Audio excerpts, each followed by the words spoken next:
Well, I mean, 2025, it's another year. It's going to be another new beginning, isn't it? Another chapter. And so, we look forward to another 12 months of excitement and growth, and fun. And Adam, I just want to say it's been fantastic doing this podcast with you this year. I've enjoyed it very much. This has been a highlight of 2024. Yeah, that's right. We turn up here weekly or every other week to do a couple of podcasts, and we work out what the hell are we going to talk about today, and then we get into it, and it's been fun. It's been very fun. Yeah, nice work.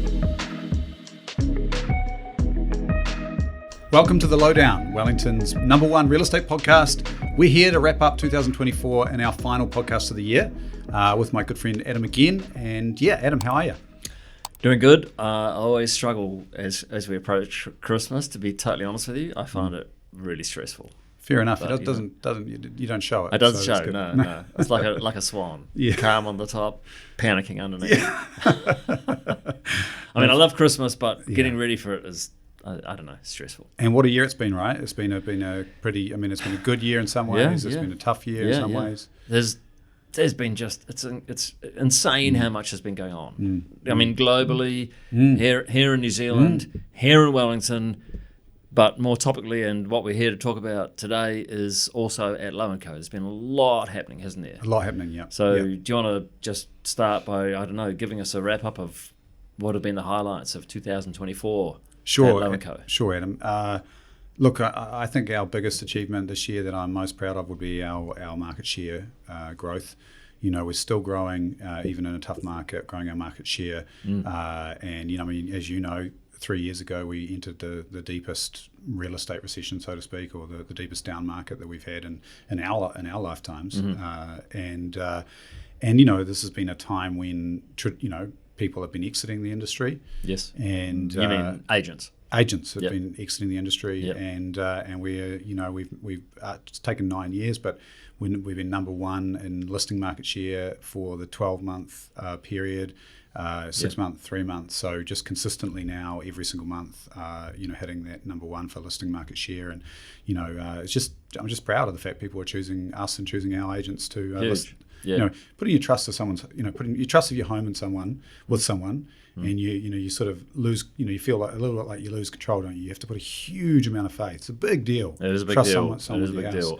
And I think as agents, we can kind of become desensitized to it a little bit, you know. And it's easy. It can be easy to forget how big a deal it is for the vendors, because we're dealing with the houses, you know, every day, every week, throughout the year. But it's really important to keep top of mind as agents, isn't it? That this is the vendor's house. Absolutely. This is a big deal. Yeah, it's key. And you know, and then I guess the flip side to that for us as Lowe & Co. as a business is that salespeople choose us as their home, and that's equally, you know. I mean, where you the two things are where you decide to live and where you decide to work. Yeah. Are probably the things that will change the course of your future more than anything else you know, probably virtually, apart from who you choose to marry, probably any, you know, the course of your future in you know, huge life-changing ways. So I'm very proud of those things. I think is that people are choosing us to come and work here, and also that people are choosing us to sell their house, and more on average than others. So it's great. Absolutely. I mean, it's a real accomplishment, isn't it? And it is consistent with our motto of, you know, best home for the best agents. Yeah, absolutely. Yeah, I mean, I guess 9 years ago, you know, if we think about how we fell into that, you know, we didn't have the resources to train agents from scratch. You know, there was 4 of us, 4 agents, 1 admin staff 9 years ago. We'll be 52 agents in January, and about 15 full-time, you know, support staff, and so.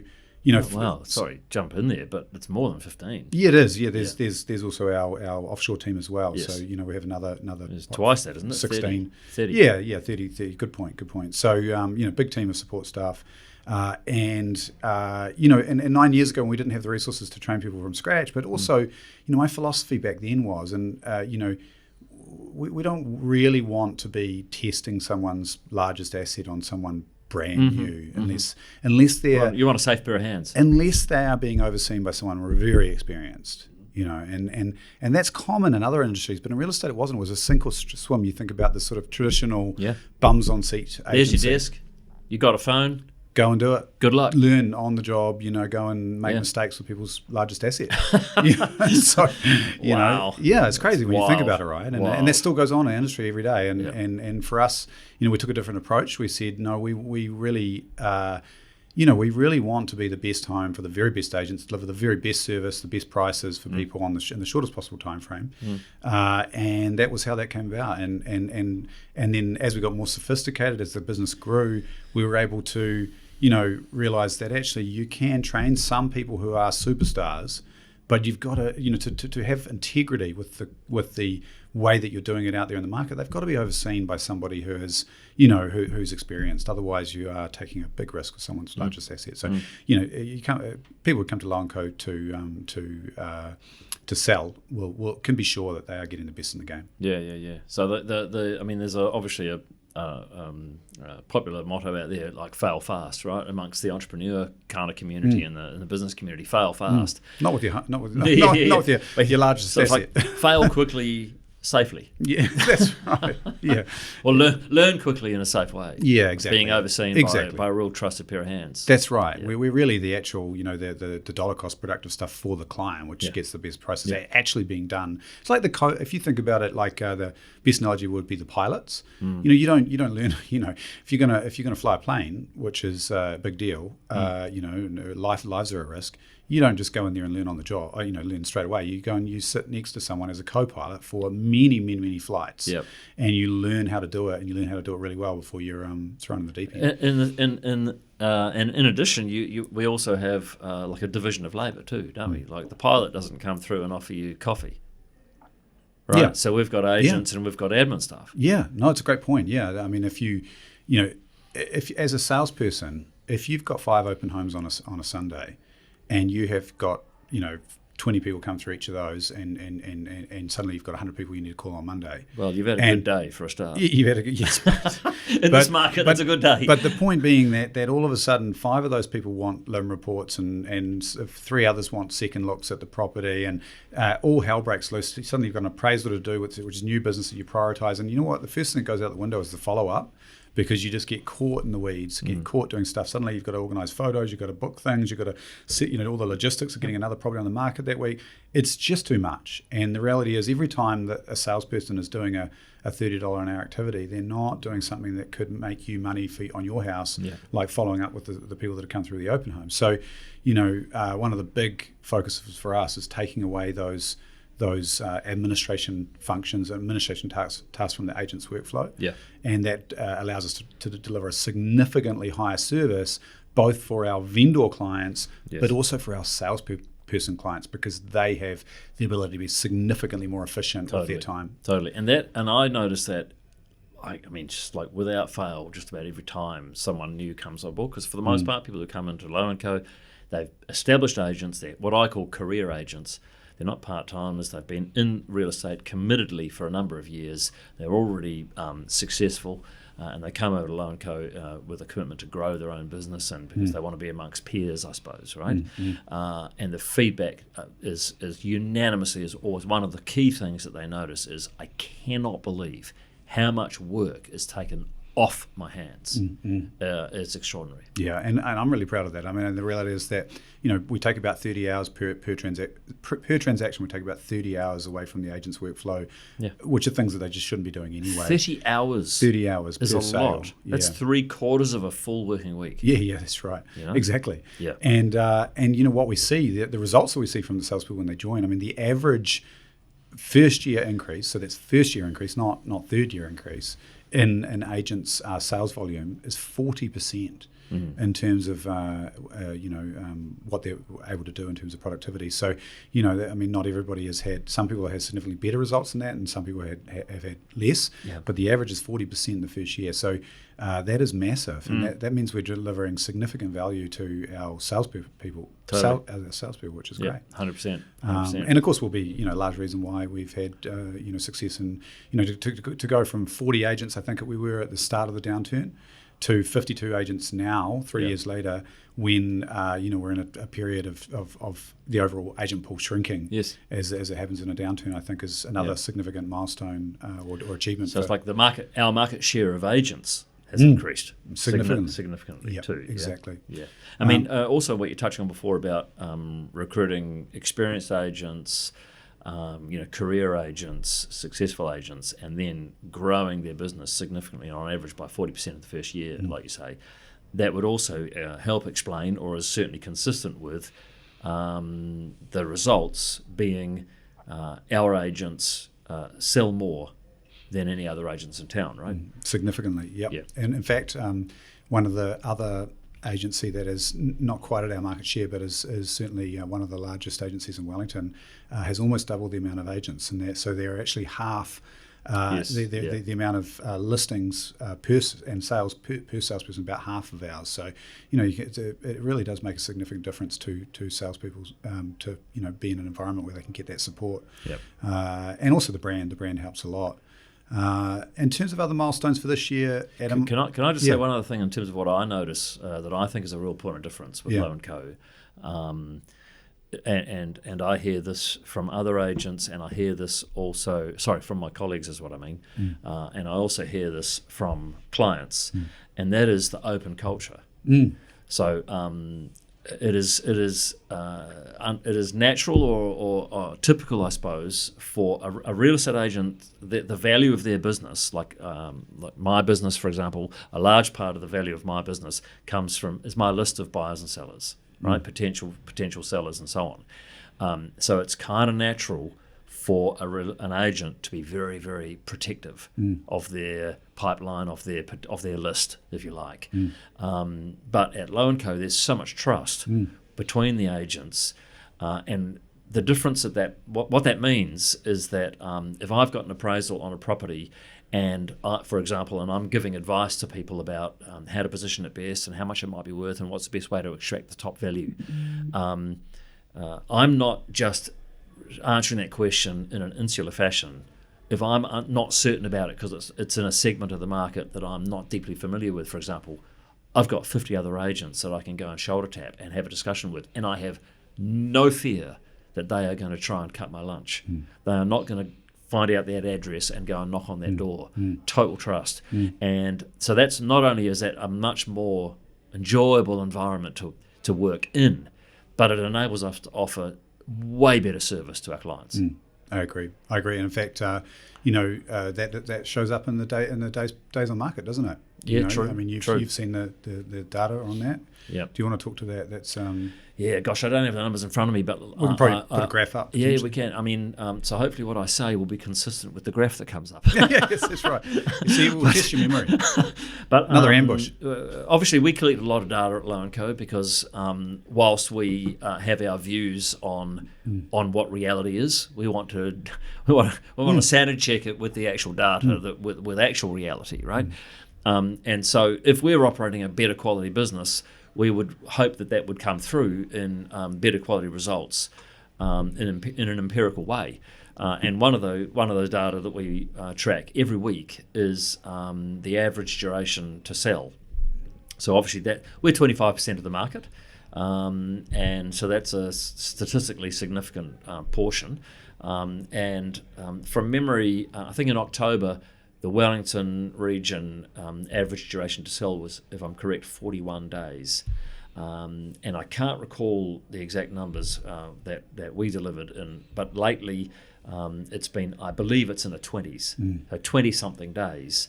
And if you look at the graph over time, over the last 12 months, for the last 6 or so months, we've been consistently achieving shorter days on market, fewer days on market than the market overall. There are a couple of months where we're higher.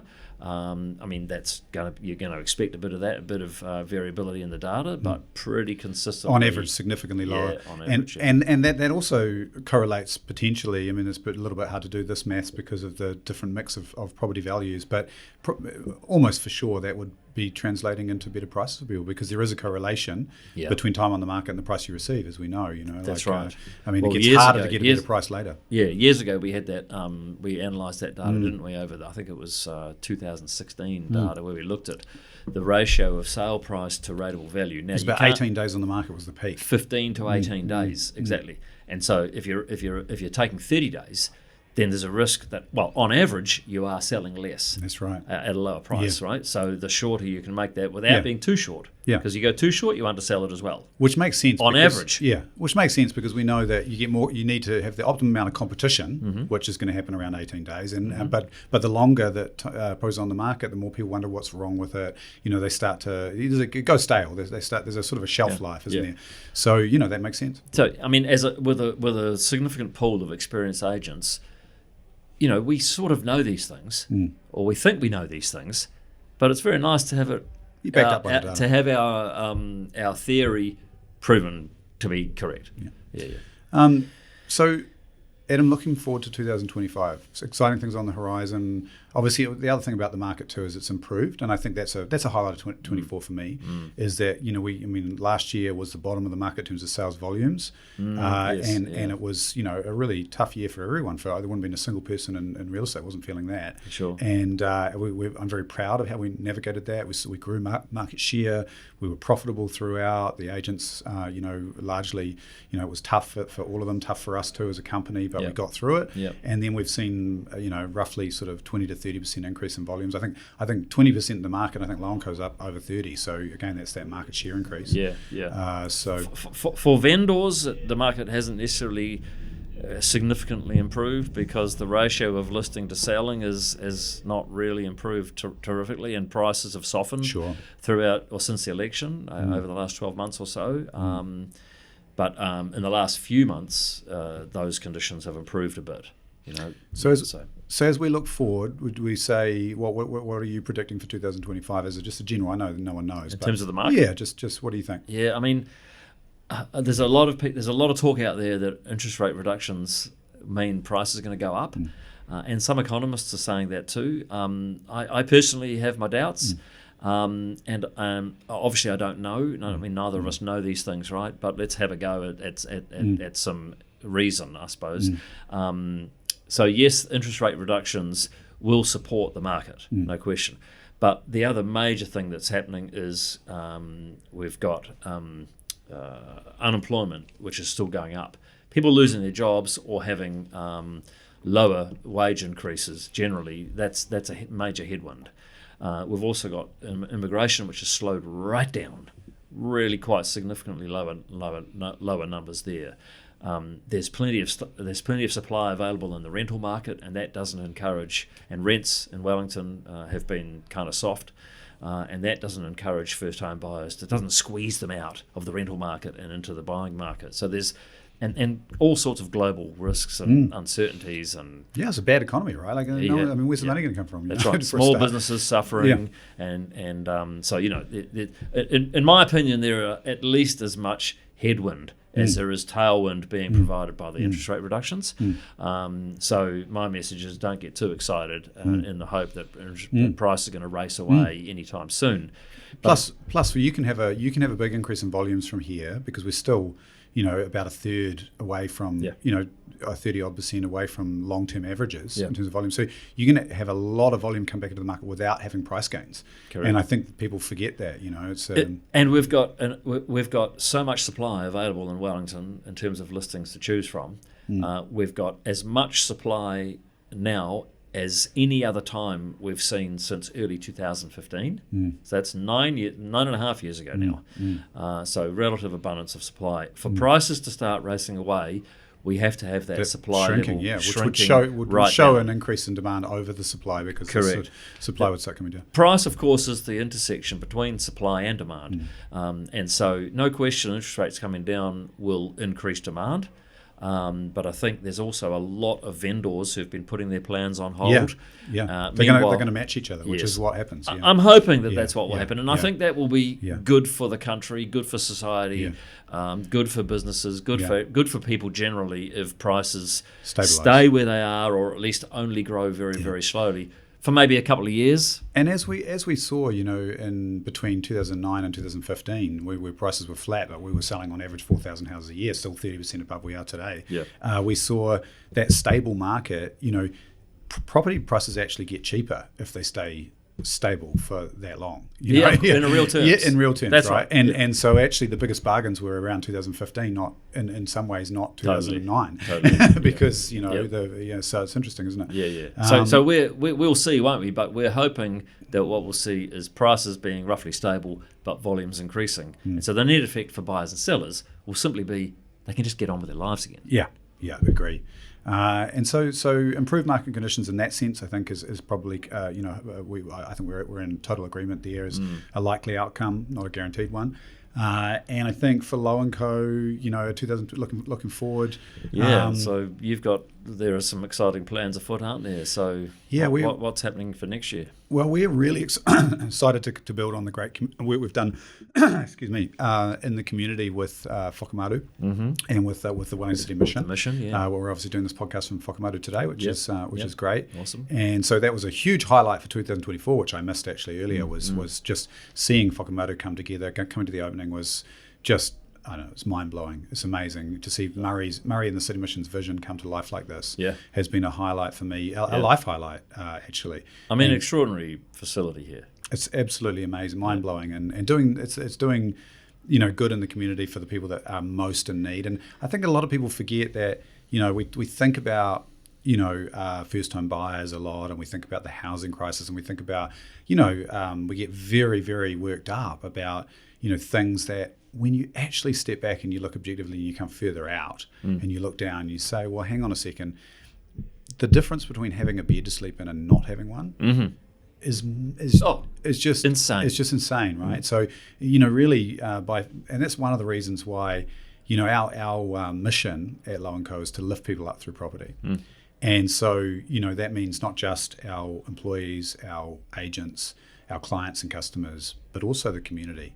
And so by supporting the City Mission and what they're doing and being really all in on that, like that's something that we made a decision a couple of years ago, from the, inspiration that Murray provided us, was to really go all in and on supporting them. And, that's been a huge highlight for me of last year. And going forward, we're going to cement that and continue to build on it. And we've got a massive project, really exciting project, which I can't speak too much about because it's not public. Not even the agents know about it yet. Yeah. That'll be hitting the ground in January. But if people out there love homes and love you mean great beautiful houses, homes? beautiful homes, well, interesting, exciting, interesting Wellington, really Wellington homes, then they're gonna get a real tickle out of this. So I'm super excited. That'll about be fun. Yeah, that's. Hey, one thing we didn't talk about, or you didn't mention in terms of 24 highlights, was the carbon zero, carbon invoice relationship, and the fact that, to our knowledge at least, Lowe and Co is the first carbon zero real estate agency in the country.